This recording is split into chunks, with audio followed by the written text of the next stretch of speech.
Good afternoon. I'm Bill Anderson, and I'm down here on a very warm Costa del Sol. I am delighted today.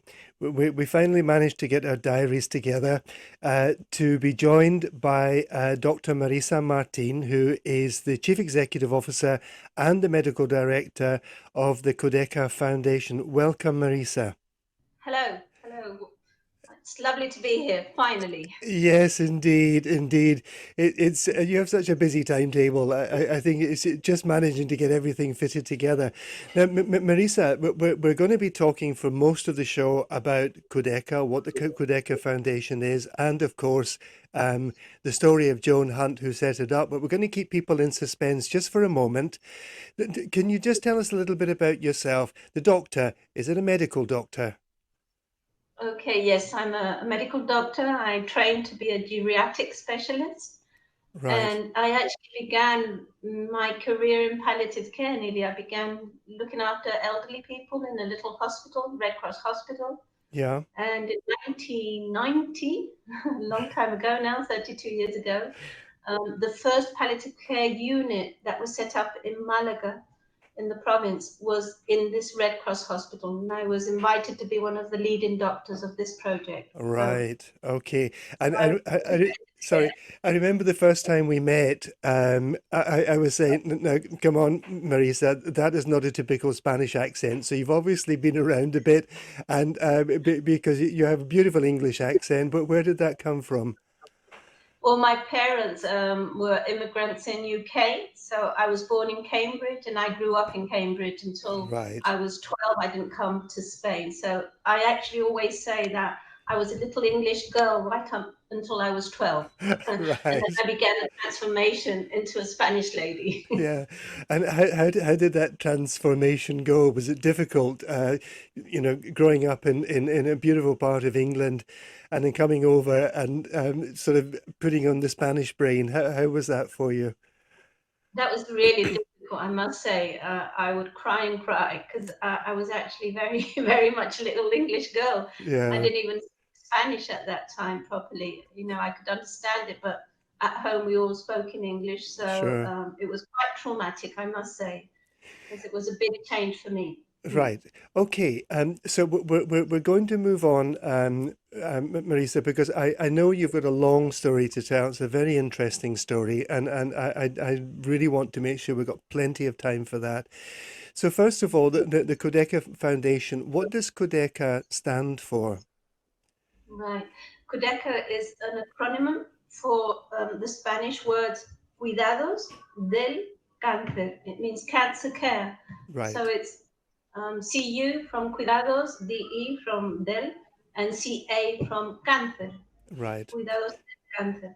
Right. Mhm. So we know where we're going now with this whole conversation. It is a cancer care. It's a palliative care centre based actually not very far from where I live. I'm in La Cala de Micas. You're just down the road in Benalmádena.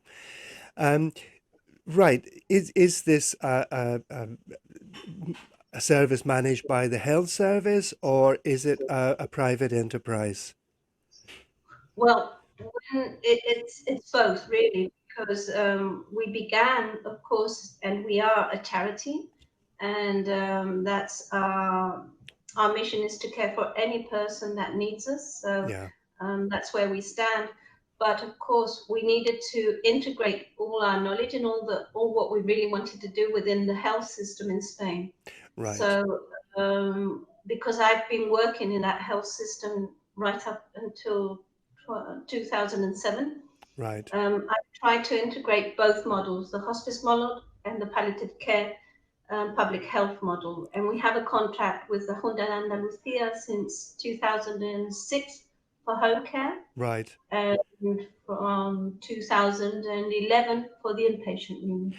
Yeah, I mean, I think it is important that what you've done is, as you say, to link in with the health services, because we'll talk about this, but it's a very expensive service to run, and actually doing it on charitable donations alone would be almost impossible, wouldn't it? That's right. And then not only on the economic side, but also on all the supporting services that we need. Right. For example, anybody that is a resident in Spain has the right to have medication prescribed at a lower price. Right. And we as an NGO can't prescribe within the social and health and public healthcare system. Right. So only getting the medication would have to have been totally private if we didn't do this. And also, of course, we care for patients, and we have our teams working every day right up to 7:30 in the afternoon. There's always a team on duty on the afternoons, but there's no way we could set up an emergency service for all the people that we care for. So we Yeah. really need to be part of the health system to support each other with all the services that the patient at home needs. Right. Yeah, and you know we're going to get into some detail, Marisa. But so we have Cudeca, which is cancer care, and it's a palliative care centre. How did it come about? Because this is a story I really want you to tell. Okay, well, it's a long story, but it's a I beautiful know it one. is, but it's a beautiful story. It's a beautiful story. Well, as I explained, in 1990, we set up this first little palliative care unit, and in 1991, a man called Fred Hunt was transferred to our hospice, our little, not really hospice, palliative care unit, I would call it. Right. And the lady who was his wife was our founder, Joan Hunt. Actually, she always talks when I think you knew Bill, you knew Joan, Yes, didn't I you? did. Yes. Yeah. She's one of these very wisdom ladies, and she always says what is meant to be would be, Mm, and she said that was a meant to be because actually she was quite frustrated and quite lost in a big hospital, the big university hospital in Malaga, where her husband had been diagnosed, and she always, would say the story like that she was in a ward with four more people, that people were watching football, they were talking in Spanish, and she was really, really dramatically impressed by the news. Her husband was too, and she couldn't communicate well with the professionals, so they were having a very, very difficult time. right. And she had a neighbor, a Swedish neighbor. Her name is Stina, and she was a nurse, and she used to work in Red Cross Hospital. Right. So she actually told Joan, she said, Joan, you should go and talk to the doctors there because they've just set up a palliative care unit and ask them to transfer Fred to the unit. Right. So she came, she talked to us, and of course, because of the language, I was able to communicate with her. And we set it all up for her husband to be transferred to our unit. Mm, And it's funny, but Fred, when he came in, he was in so much distress, more than pain, more than anything. It was really, he was afraid and he couldn't communicate. He was having a really difficult time. yeah. And the nurse welcomed him to the unit was another lovely Swedish nurse. We had two Swedish nurses at that time with us, and she was blonde, blue eyes, very, very beautiful lady. And Fred asked Joan when he came in, am I alive or am I already in heaven? I So thought she was an angel. Yeah. he thought she was an angel because we learned to really look after the details, right? Perhaps we were very novel in our experts Yes. on other things, but we tried to make it very human. Sure. And she said, look, Fred, I'm the nurse and I'm here to care for you. Just let me know what you need and I'm going to look after you in his own language, of course. So Yes. that's what Joan always said made the dramatic change from one hospital to the other. And I think that this is a difficulty that a lot of people experience, Marisa, isn't it? That they live quite nicely down here, and they can get an English mechanic and an English I don't know, plumber or whatever, but it's when things take a turn for the worse for them that they find it, as you say, very distressing that medical staff make a great effort to be able to communicate in English, but sometimes it's not clear. Sometimes they're not understanding. The patient is stressed, so they're not able to listen very well. You're And right. it is a problem that I think a lot of people have experienced, perhaps in their later years, you know, after maybe coming down here as new pensioners, and then 10 or 15 years on, it can be very hard for them. Very hard, and I think you feel so lost in the healthcare system too. It's not an easy system to walk into No, and to know your ways, right? And it's very difficult sometimes just to get the information right from the doctor or have the appointment settled, or so it's not only the illness itself, but it's getting yourself understood and cared for within a system which is quite complex itself. So coming from this big hospital to a little, really very little and poor hospital was a good change. Yeah, it was a yeah, dramatic change, but in the good way. And then, of course, the story continues because when Fred died, Joan received all these donations in Fred's funeral. mm, She came to give it into the hospital for us to make the rooms look nicer. She really wanted to make a difference there. right, And um, I explained to her that if she gave it as a donation to the Red Cross Hospital, it would go into their general funds. It was very difficult that it actually came to do what she wanted it to be right, sure. used. So finally, I ended up sending her to buy curtains. She said, I was taking the donation in just to finish with that part, and you sent me Right. to buy curtains, Marisa. So over the years, we would laugh about that. Yeah. So, Marisa, just just to make the connection, you actually cared for Joan's husband Fred, in his final days, That's and right. now you're the chief executive and medical officer of the foundation that Joan came to set up. Well, yes. Again, Joan says I was meant to be. So it looks like I had what she needed because um, with as I'm telling the story when we did set up finally the little unit with the nice bed covers, the curtains, the pictures on the wall, it was looked so good for us. And Joan came, and I could see she wasn't really so happy as we expected. All the team were very excited, waiting for Joan to see the results. Mm, And so I said, "Oh, Joan, you look a bit disappointed, And she said, "Well, this isn't exactly what I was envisioning, Marisa." So I said, I dared to say to Joan Hunt, "Well, Joan, you're imagining a hospice." And I trained in UK in hospices, so I knew exactly what she was thinking about. And I said, "And that will never be in Spain, Joan. We have palliative care is going to be developed from the healthcare services. yeah, And this is the way it's going to go through hospitals." And right. so she went home, and the following day she came right back and said, "I'm going to build a hospice. You're going to come with me." And How old would Joan have been at this time? that's how it began. How old would Joan have been at this time, Marisa? She was in her early 60s. I think she was 62, 63. Yeah, okay. So basically, I'm going to set up a hospice, yeah? Yes, and you couldn't say no to Joan. I went back home and told my husband, "Look, this lady, blah, blah, blah." No?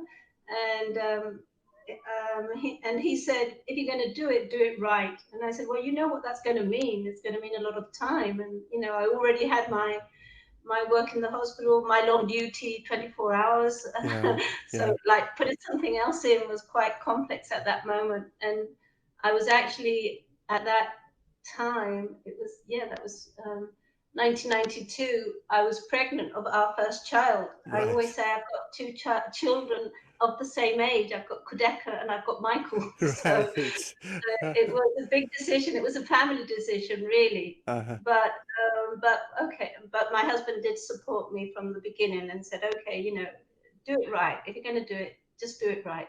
So I've tried my best. Yeah.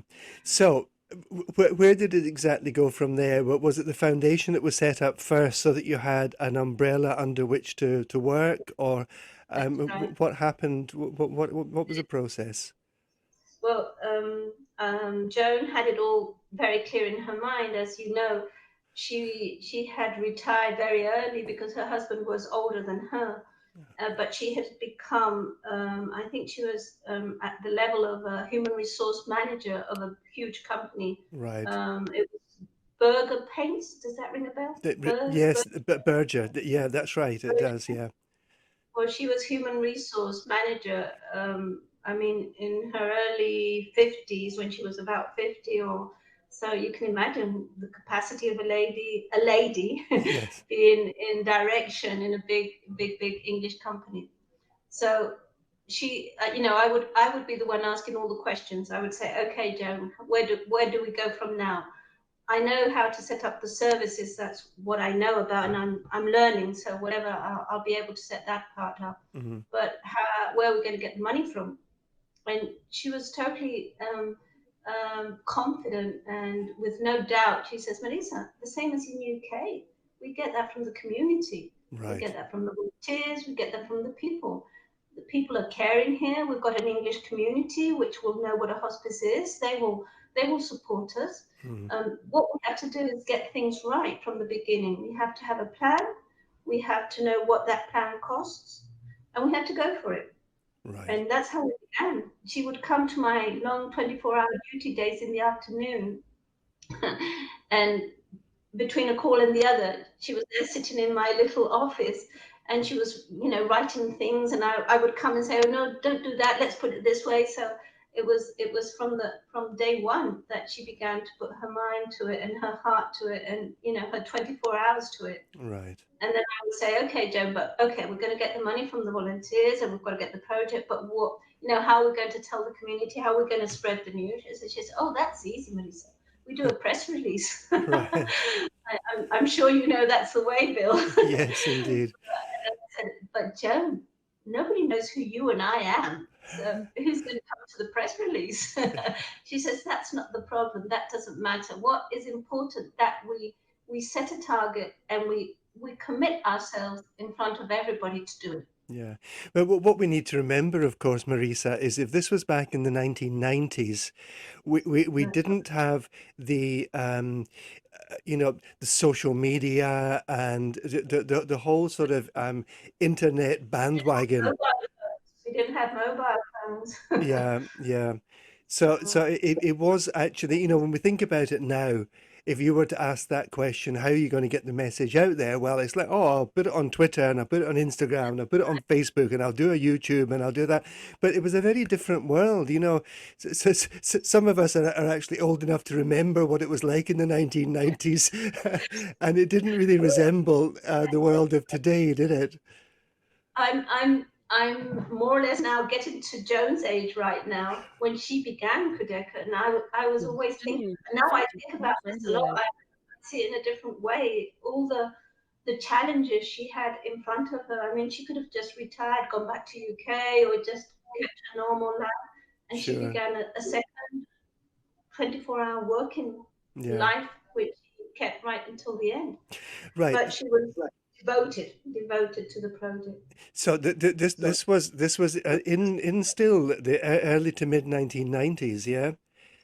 And That's how right. long did it take for this to go from being a plan to being a reality?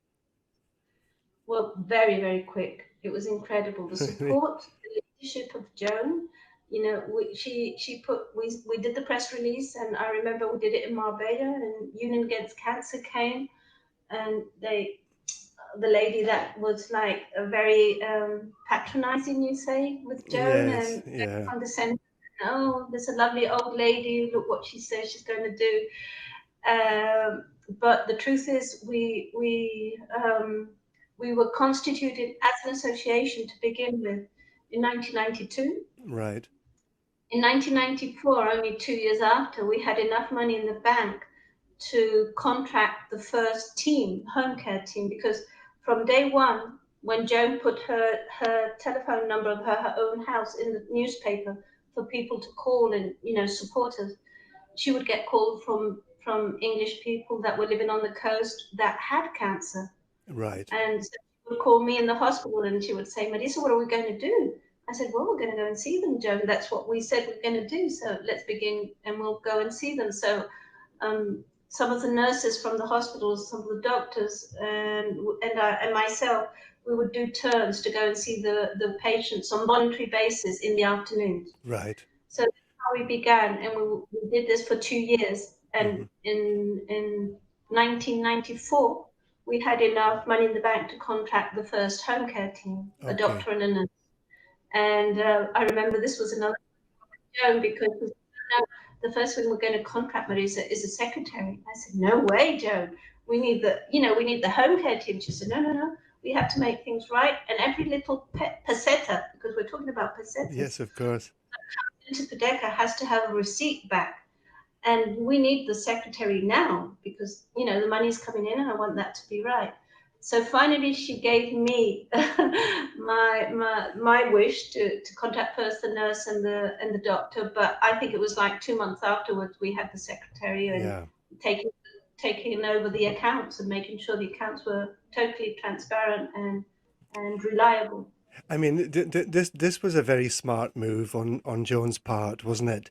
Because she knew that this was going to be ultimately a very expensive project. And you Mm. know how people can be down here, if money is going into something, you'll always get the people that are gossiping, oh, where's all this going to? And I think she was very smart to say, we need a secretary because we need a receipt for every single peseta or penny that comes in into this foundation. And I think she was very smart. And that's how it was, and that's how it still is. Yeah. um, we have in here in the center, we have one of these machines that the banks used to have that you can put the tin in and it comes out in, all the different types of coins, Yeah, yeah. and it gives a receipt of how many pennies or how many pesetas or how many 100 peseta notes or whatever. You get the whole receipt of what was in your tin, Mm, what was in your.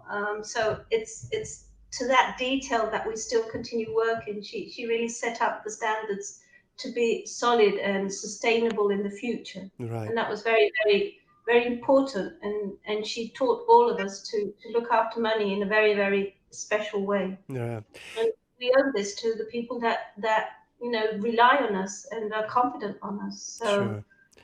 that's how we began. 1994, the first home care team, and then in 1995, the town hall of Benalmádena at Christmas had heard about this lady that she was looking for a plot of land to set up whatever. Yes. And so he sent us a message that he had land here in Benalmádena because we were actually looking for it in Pengirola Okay. because Joe was in Pengirola and I was living in Benalmádena, but we decided to look first in Pengirola. But of course, Fuengirola didn't have any land and wasn't a big interest in what we were doing at that stage. But this mayor of Benalmádena, he immediately called Joan and said, I'll give you a plot of land if Right. you're going to do something good for the community. And that's how, in 1997, we were doing the stone laying ceremony of the Right. building. So only 5 years after, we were ready with enough money to begin building. So it was an Yeah. And incredible story. it is in an incredible location. It's not difficult to find. It's not far off the motorway. It's not, Fuengirola might have been the wrong decision, because although it has a high population, it's a very small area and it's very densely populated, very densely packed. And that could have been difficult for extending the service in any kind of way and for people parking and coming over there. It's the best possible. It was another meant to be because actually the town hall of Benalmádena gave us 5 different plots of land because each time we got enthusiastic about one plot of land, the neighborhood would ask what they're going to build there. And when they were explained it was a center to treat cancer patients at the end of life, the neighbors would say, no way, we don't want death on our doorstep. We don't want the funeral cars on our doorsteps. So we had a very difficult time because it was like each time we were already planning, the beds could go here, this and that, and beginning to get all enthusiastic about the plan, we had to leave. And finally, this plot of land where Cudeca is right now in Benalmádena had no neighbors around. Right. So Yeah. it wasn't that problem. And then it was the best possible because it's good, it's nicely communicated, It's a big plot of land. We can see the sea. It's very, very special. Very, very special. Yeah, I mean, I kind of have in the back of my head somewhere sympathy for people who say, "Oh, we don't want death on our doorstep," but you know, it doesn't even look like a hospital. No, You know, it's not got sort of white shiny tiles all around the inside, and you know, I think it's very short-sighted. But as you say, maybe this plot that you actually ended up with was the one that it should have been anyway.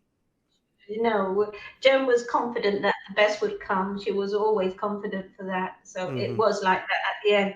And of course, as we've been saying, it was very, very early days. It was the Spanish community had no idea what palliative care was about. Right. Cancer is still a taboo word. Nobody would die of cancer. They would die of a very serious illness, but it was like Yes. a taboo. And so I think nowadays everybody has had an experience close with palliative care. We've been now in Spain 30 years or more than 35 years of palliative care. Mm, UK began like 20 years or 30 years before us. So sure. there's been working with the community and for people to understand what palliative care is about. And it's not just about death, it's about giving life to the days right up till the end. Okay, Marisa, we're going to take a short ad break at the moment, and when we come back, we're going to look at the next part of Joan's story. I'm going to call it Joan's legacy. Dave, we'll take a break now, please. Welcome back. I'm Bill Anderson. We're coming live from the Costa del Sol with my guest today, Dr. Marisa Martin, who is Chief Executive and Medical Director of the Cudeca Foundation. If you missed the first part of the show, Cudeca is a sort of acronym for cancer care, but in Spanish. Marisa, welcome back. Hello, here I am. Marisa, I think we're up to about 1997 when, if you correct me if I'm wrong, when the foundation stones were laid for the hospice centre. Um, how did that all go, and what happened afterwards? Well, it was very, very special because I really think that with the leadership of Joan, she really was able to inspire the English speaking community living on the Costa del Sol because during, as I say, our first years, the support that we received from volunteers and community and donations and people just doing raffles, selling, we had Sunflower Week, we had many, many things.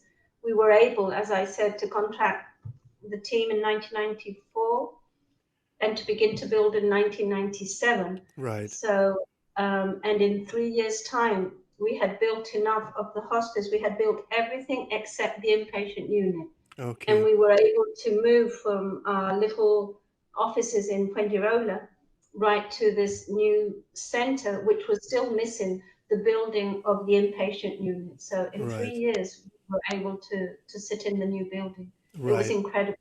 And it was the English speaking community, especially expat from UK, Sure. that really made this happen at the beginning because, as I said, the Spanish community didn't even know what a hospice was Right. and didn't even know what palliative care was. Yeah, because there has always been a different sort of culture here, hasn't there? That you know, when people get sick, they get looked after by their usually very large families, uh, That's and right. and that was the typical thing. But now you've got, and I'm not exaggerating, tens of thousands of Brits, in particular, elderly Brits living down here, very often with, yeah, friends, of course, but very little in the way of family. Mm, And that's really when things became hard for them, didn't it? that's right. And also, I think you said it at the beginning, Bill. You normally come to Spain and you live in the best place. You know, you have all these things that you like, but you don't integrate with the culture, with the needs that you might have. So sometimes some of the most dramatic situations that we've had to care for is many times English retired people that live alone in Yes. the middle of nowhere and don't have a big support even in friends. And when one of the partners die, the other person really feels very alone. So it was difficult. It was difficult times at the beginning with many of the patients. That's why very soon we had a social worker and a psychologist also Right. contracted. Yes.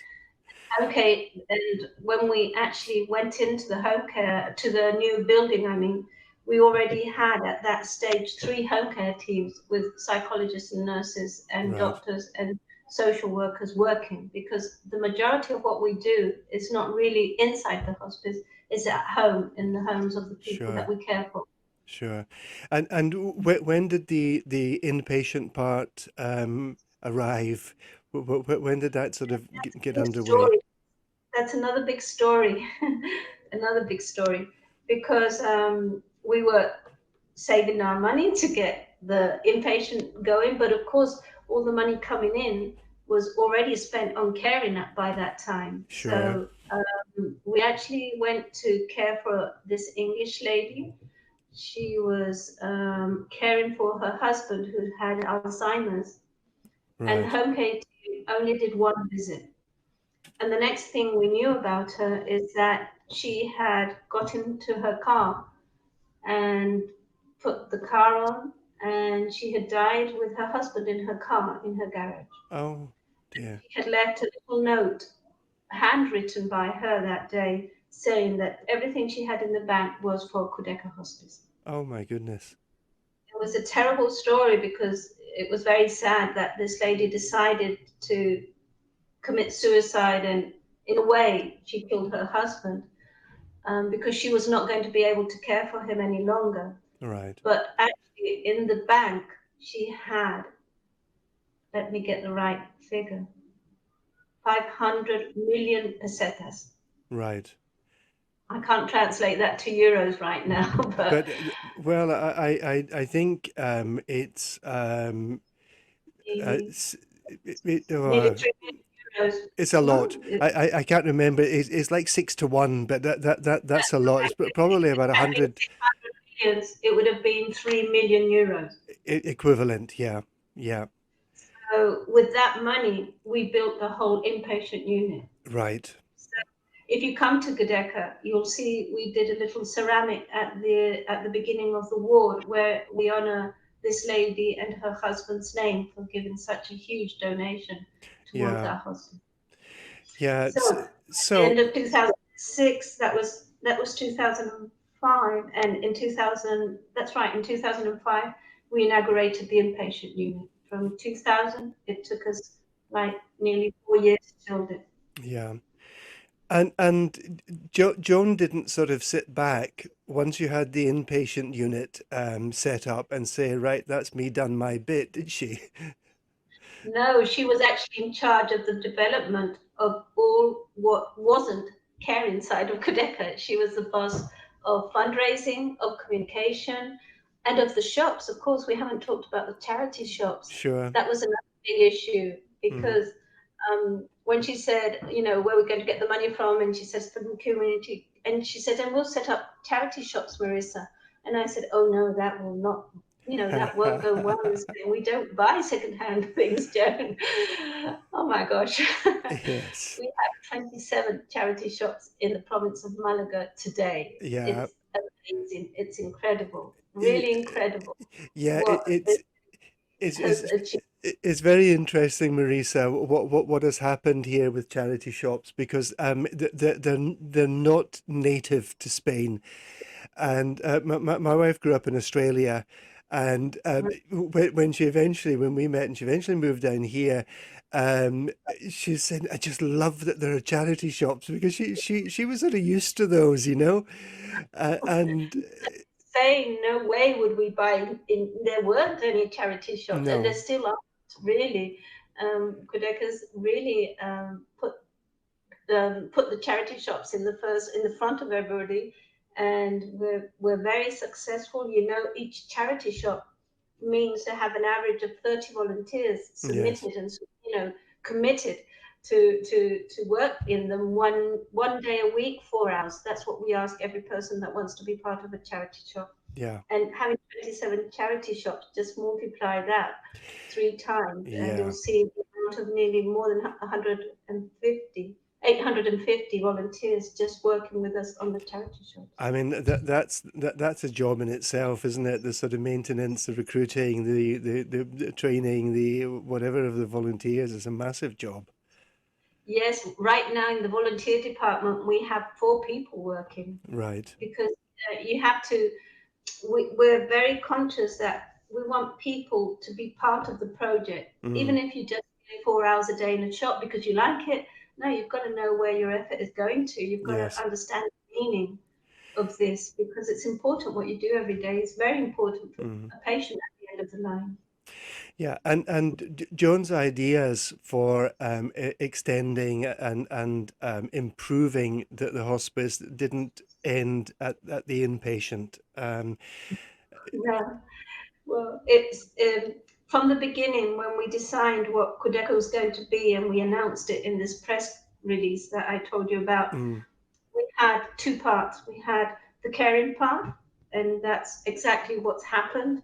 We have our inpatient unit, the outpatient unit, we have the daycare center, we have our home care teams, we have psychologists, physiotherapists, we have the whole team that we need to be able to care for the needs of the patient and the family. Yeah. And on the other side, and we left part of the land here in Cudeca for that purpose. Right. We had a vision of creating an institute for research, for training, for developing palliative care around Spain and internationally. Mm. But once we began to look after patients, every single penny that comes in, every single euro goes directly to care, right? And Right. we haven't got the money to build that second part of our dream. Right. As you know, Bill, we've been very, very lucky to meet a very, very special man and his wife, a very special couple. They are from India, and he is one of he has he set up one of the biggest pharmaceutical companies in India, and Right. he's very wealthy. And but he's also very, very generous, and he has a huge heart. He's very, very committed to the needs of people, especially in the area of training and health. Mm. And actually, he has a huge hospice in Pune that Right. Yes. we were invited to visit by this man, by Dr. Yusuf Amir, and we were able to see how they care for patients over there and to share what we were both doing in our projects. Mm-hmm. And Dr. Yusuf said it was love at first sight. Love at first sight. And since that day, he's been an incredible supporter. He came to our lives in 2010. It was the first time he visited the hospice. He actually has a house in Marbella, and he loves to live here. And each year by year, his living, he wants to live more time here, and he goes less to India. Right. After supporting the inpatient unit with his donation towards one of the rooms during 10 years, he gave us this huge donation to build the research and training institute. And that was Mm. accomplished just last year. So Right. we're very, very happy. Yeah. And I'm going to say this, and you can tell us the story. Joan would have been very happy too. Yeah. She, she, she saw it while it was being built. She couldn't Right. see it totally finished though. But anyhow, wherever she is, I'm sure she's very, very happy Yeah. and keeping an eye on us and Yeah. making things happen. She's And probably actually, she's probably organizing things. well, I tell you, she left us all the duties written before she left because she actually had written a letter directed to us or to me, like I think it was 8 years before she died. She had Right. it all, and she told us that she expected us to keep her legacy and make it grow and be successful. Yeah. That she had a lovely life. She always said that her second life, setting up the hospice, was the best part of her life. Mm. She felt fulfilled. She felt humble, and she felt very, very proud that the community had responded like she knew they would. Yes. But felt proud of that. Not only having the hospice, not only for caring for the people that we care for, but in a way, she felt confident that the community was going to be with the hospice for Yeah. many, many years. It wasn't just her legacy, it was the community's legacy. Yeah, I mean, I have to say, Marisa, Joan is a bit of a legend in this part of the coast, at least. You know, Yes. even people that hadn't met her in person kind of knew who she was and spoke so highly about her.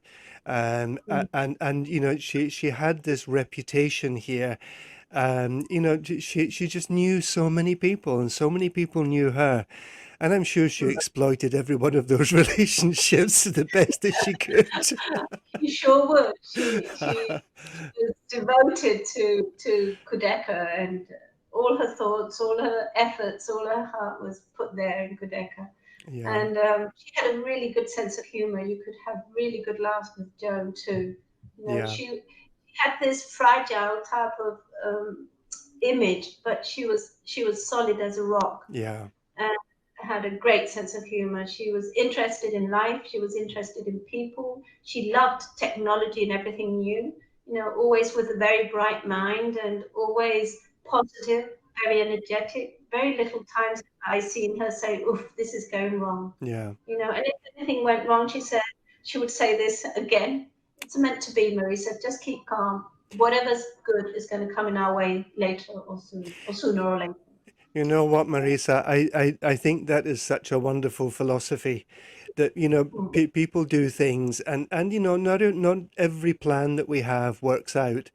And I think if people could just take that philosophy and say, well, look, it wasn't meant to be. So, you know, we'll look at something else. I think it would save so much stress in people's lives. Well, but you have to be senior, I think, like Terry was when she began Quebec. I was very young. I Yes. was enthusiastic and wanted things to happen, but Yeah. you learning in life too. But Yeah. yes, in a way, it's a way of saying that, and we do learn this with our day-to-day caring of patients that we think we can control everything, and we control very little in our Yeah. lives. So Sure. especially when an illness like cancer comes to your house and comes to somebody you love, then you realize how little we control in Yeah. life. So I think the meant to be is also to have faith in that we're not in charge of everything in our lives, and Yeah. we have to flow with Yeah. whatever comes. You were saying that, you know, when you started up with all of this, there was no concept in the Spanish mind of the palliative care and less so hospice. Has that changed over the years? It has, and it has just because of the numbers, because Cudeca right now is caring for 1,700, 800 patients per year. Right. And if we sum up all the patients that we've cared for, we're nearly in 18,000 patients in all these years. Yeah. So, and each patient, as you said, has a big family around them, Yeah. normally caring for them. So, cancer is going to we're going to be affected by cancer, one of each three or four of us, Yeah. and those who are going to need palliative care is going to be a 40% out of those numbers. So these 30 years have made an incredible change in the community in what palliative care is, because Right. nearly everybody has experienced something about palliative care, near in their lives, and Mm. at professional levels. It's beginning now to spread within the universities. I lecture in Malaga University. I lecture palliative care for medical students. Right. We have a master's degree with the University of Malaga for nurses, doctors, psychologists, and social workers, that they can learn about palliative care. Yeah. Um, the GPs are now trained to have part of their training has to be in palliative care. We get an average of 50 GPs come to spend a month with us every year. Right. So we do training now Hmm. to the professionals, Mm. and slowly it's developing. And actually, at WHO, they're working on that palliative care has to be in the roots of a public health system, Right. because we're all going to die. A group of us are going to die suddenly, but the rest we're going to die because of an illness or deterioration. And palliative care has to be there for anybody that needs it.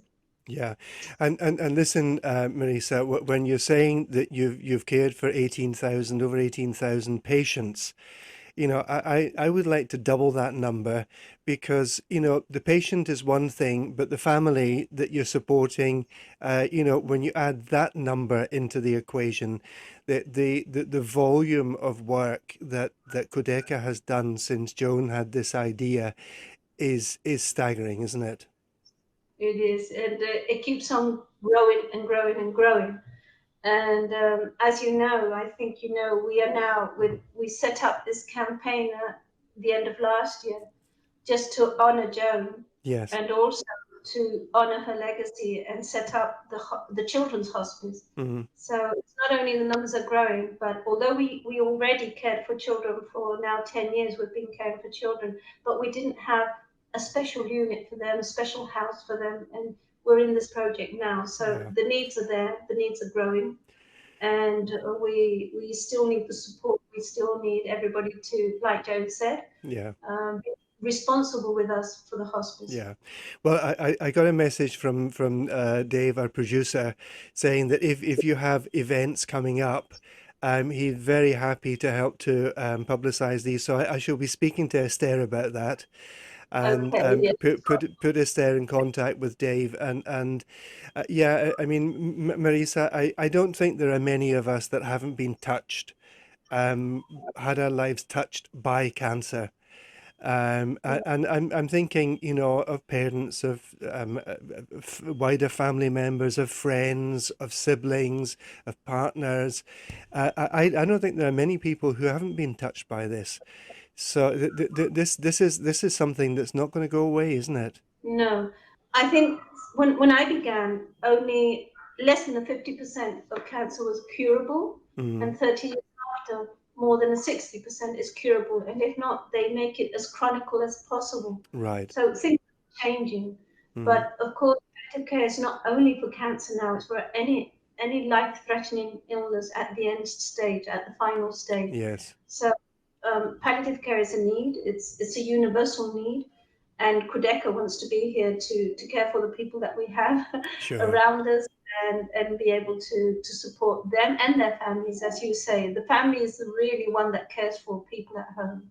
Yeah, because they're the people that are going to have to reorganize and rethink their lives when their loved one has gone, and that support I think is incredible. Marisa, believe it or not, we've come to the end of our time. Oh, Um, I see. honestly, it's an absolute pleasure to have had you with us today, and to talk through. You know, we're talking about this is all about Joan, but the work that all of you and your team are doing now, Joan made it possible, but you're the ones that are taking it forward. So, you know, please pass on all of our very best wishes to your staff, and those that are working so hard. I shall be in touch with Esther, and you know, we'll get this organized. Thank you to everyone who's been listening in today. Thank you, Marisa. Have a great weekend, and we will be back next week. You take care. Thank you. So you asked me why. I feel very fulfilled. I feel excited when I see the hospice. I feel humble.